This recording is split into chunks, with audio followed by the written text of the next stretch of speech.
Hello everyone. ఈరోజు మాకు Monday అండి. ఈరోజు ఇక్కడ ప్రెసిడెంట్స్ డే. సో మాకు హాలిడే. నాకు హాలిడేస్లోనే కొంచెం టైం దొరుకుతుందండి కొన్ని వీడియోస్ షూట్ చేయడానికి. వీక్ డేస్లో నాకు మ్యాక్సిమం కుదరట్లేదు. సో ఈరోజు మన టాపిక్ వచ్చి వీరమాచినేని గారి డైట్ మూలాన వచ్చే సైడ్ ఎఫెక్ట్స్ అండి.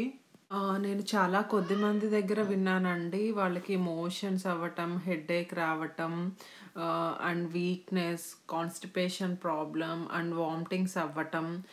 అంటే ఒక్కొక్కరికి ఒక్కొక్క ప్రాబ్లం వచ్చింది అని విన్నానండి. సో నేను వాటి గురించి మాట్లాడదాం అనుకుంటున్నాను. ఈ డైట్ స్టార్ట్ చేసే ఫస్ట్ 1 or 2 days మోషన్స్ అయ్యే ఛాన్సెస్ ఉన్నాయండి. ఎందుకంటే మనము సడన్గా కార్బ్స్ అన్నీ తగ్గించేసి ఇప్పటి వరకు మన బాడీకి అలవాటు పడిన థింగ్స్ని మనం దూరం చేస్తున్నాము.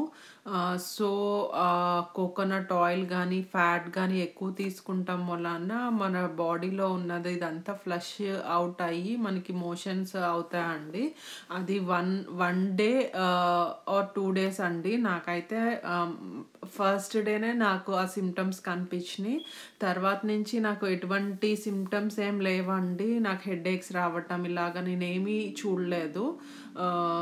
అండ్ నెక్స్ట్ కొంతమందికి హెడేక్ వస్తుంది అని చెప్పారండి. సో మీకు ఒకవేళ హెడేక్ సివియర్గా వస్తే రామకృష్ణ గారు చెప్పినట్టు మీరు ఒక టాబ్లెట్ వేసుకోండి. అండ్ ఆ హెడేక్ ఎందుకు వస్తుంది, మీరు ఫ్యాట్ ఇంటేక్ సరిగ్గా తీసుకోవట్లేదా, లేకపోతే ఫుడ్ సరిగ్గా తీసుకోవట్లేదా ఆకలైనప్పుడు మీరు అబ్జర్వ్ చేసుకోవాలండి. వీక్నెస్ అంటే వీక్నెస్ మీరు ఫ్యాట్ ఇంటేక్ ప్రాపర్గా తీసుకోకపోతే మీరు వీక్ అవుతారండి. సో అది ఒకసారి మీరు చెక్ చేసుకోవాలి. కాన్స్టిపేషన్ ప్రాబ్లం నేను ఫేస్ చేశానండి. నేను ఫస్ట్లో ఈ డైట్ స్టార్ట్ చేసినప్పుడు ఫస్ట్ 1-2 days బాగానే ఉందండి. థర్డ్ డే నుంచి నాలో ఒక ఫియర్ స్టార్ట్ అయింది. నాకు కాన్స్టిపేషన్ ప్రాబ్లం వచ్చిందేమో.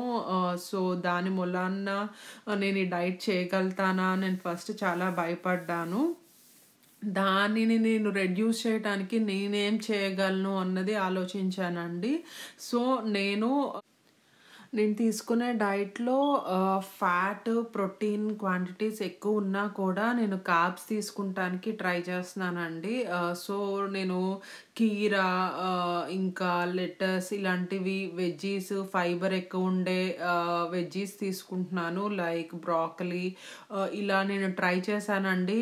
ఇలా ట్రై చేయటం వలన నాకు ఇంప్రూవ్మెంట్ కనిపించింది.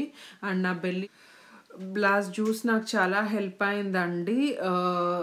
సో మీరు మీ బాడీకి ఏది సరిపోతుందో, మీకు వచ్చే ప్రాబ్లమ్స్ని మీరు ఎలా ఓవర్కమ్ చేయాలో మీకు మీరే తెలుసుకోవాలండి. అందరికీ సేమ్ ప్రాబ్లమ్స్ ఉండవు అండ్ సేమ్ సొల్యూషన్స్ అందరికీ వర్కౌట్ అవ్వవు.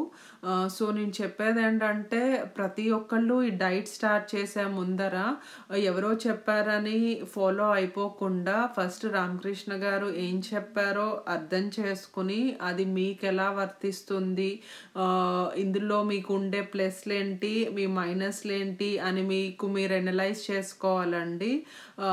మీరు ఈ డైట్ ఎలా చెయ్యాలి, ఏంటి, మీరు చేయగలుగుతారా అన్నది ఫస్ట్ మీరు ఆలోచించుకోండి. ఎందుకంటే ఇందులో కొన్ని తినాల్సినవి ఉన్నాయి, తినకూడనివి ఉన్నాయి. సో ఇవన్నీ ఫస్ట్ మీరు ఎనలైజ్ చేసుకుని మీకు ఒక క్లియర్ కట్ ఐడియా మీ అంతట మీకు రావాలండి. ఇది ఎవరో చెప్తే వచ్చేది కాదు. మీ అంతట మీరు ఇదంతా తెలుసుకుంటే మీకు అప్పుడు ఆ స్ట్రాంగ్ విల్ పవర్ వస్తుందండి. అండ్ మీరు చాలా డిటర్మిన్డ్గా ఉంటారు. అండ్ అదే ఫోకస్ తోటి ఈ డైట్ మీరు సక్సెస్ఫుల్గా కంప్లీట్ చేస్తారు. అండ్ మీలో చేంజెస్ మీకే తెలుస్తాయి. ఇదైతే నేను క్లియర్ కట్గా చెప్దాం అనుకుంటున్నానండి. సో అందరూ ఏంటంటే ఎవరో చెప్తున్నారు వాళ్ళు ఇంత వెయిట్ తగ్గారు అని కాకుండా ఫస్ట్ మీ బాడీని మీరు ఎనలైజ్ చేసుకోండి.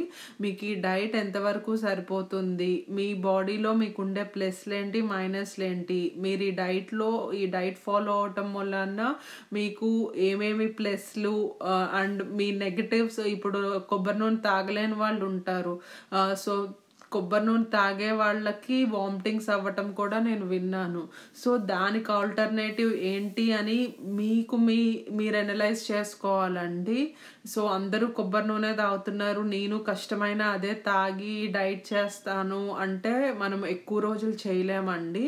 మనము ఈ డైట్ ఇష్టంగా చేయాలి. సో ఇష్టమైన ఫుడ్స్ తింటూ హ్యాపీగా చేస్తే మనకి రిజల్ట్స్ చాలా బాగా కనిపిస్తాయండి.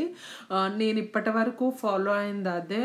నేను కొబ్బరి నూనె తాగటం ఇవన్నీ నా వల్ల కాదండి. సో నేను నా వేలో నాకు ఇష్టమైన ఫుడ్స్ నేను ఎలా తినగలను అన్నది నేను ప్లాన్ చేసుకుని అన్నీ అనలైజ్ చేసుకుని నేను ఈ డైట్ స్టార్ట్ చేశానండి. సో నాకు బెస్ట్ ఆల్టర్నేటివ్ ఫర్ కొబ్బరి నూనె నేను బటర్ అండ్ కోకోనట్ ఆయిల్ నేను బుల్లెట్ ప్రూఫ్ కాఫీలో తాగుతున్నాను. నాకు అది బాగా నచ్చింది. సో అందరికీ అది నచ్చాలని లేదు. మీరు ఎక్స్పెరిమెంట్ చేసుకుని మీ బాడీకి మీది ఏది సూట్ అవుతుంది, మీకు ఏది ఇష్టంగా తాగుతున్నారు అన్నది మీరు అనలైజ్ చేసుకోవాలండి. ఫుడ్స్లో కూడా అంతే. చికెన్ నాన్ వెజ్ ఇష్టమైన వాళ్ళు అది తినండి, ఇష్టంగా తినండి. అట్ ద సేమ్ టైం మీరు కార్బ్స్ కార్బ్స్ అంటే తక్కువ కార్బ్స్ మనం ఈ డైట్లో తీసుకోవాలి కాబట్టి 1 పోర్షన్ మీరు నాన్ వెజ్ తింటున్నప్పుడు అట్ ద సేమ్ పోర్షన్ మీరు ఫైబర్ ఎక్కువ ఉండే వెజిటబుల్స్ తీసుకుంటే మీకు ఈ కాన్స్టిపేషన్ ప్రాబ్లమ్స్ ఇవన్నీ తగ్గుతాయండి. సో మీరు ఎందుకు ఈ డైట్ చేస్తున్నారో అని తెలుసుకొని స్ట్రాంగ్ విల్తో ఈ డైట్ చేయండి. Thank you.